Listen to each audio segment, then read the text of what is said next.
Hey guys, Eric Valland here. I'm a lifestyle portrait photographer from New York City. What we have here is a quick and dirty beauty setup using only 2 speed lights. If you've ever seen those beautiful makeup ads with like the beautiful skin, the nice contoured shadow, the sparkly eyes, and the flawless white background, you don't need a million lights to do that. I'm going to show you how you can do that with just 2 flashes and some gear from Expo Imaging. For our main light up here, I've got the Flashbender 2 XL Pro. This is the biggest one they make, and I've got the diffusion panel on the front, which is going to turn it into a large softbox. It's going to increase the size of the light and also increase the softness of the light. As far as placement, I have it directly over my model's head, and I have it just above her eye line.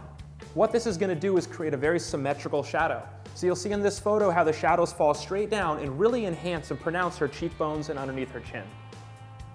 After looking at the shadows though, they did a great job of really sculpting out and enhancing those cheekbones of hers.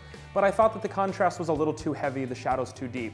So what I did is I grabbed just a silver white reflector, placed it underneath, and now the light source hits her face, sculpting those cheeks, and some of it bounces off this back up underneath. And from that direction, it's like we have 2 lights for the price of 1, and what that does is elevates the shadows. So less contrast, but we still have all the beautiful sculpting that we did with our first light to begin with.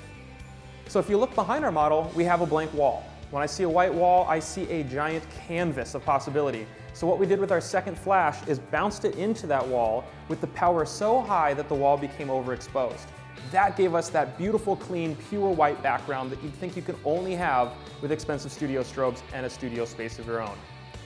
And on that flash on the background, I have a Flashbender. This is the one instance where I'm not using it to bounce light, I'm actually using it to flag or block off the light.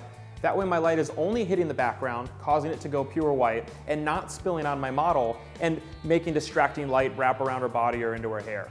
So if you want to get those beautiful beauty images, the ones with the bright clean backgrounds and really highlighting and sculpting your subject's face, you don't need an expensive studio or a million strobes to do it. What we did here is we found a simple white wall, 2 small flashes, a couple of the Rogue Flashbender 2s, and we were able to knock out a high-key beauty look, really quick and easy. Didn't have to spring for a giant studio, we only had to find a blank white wall.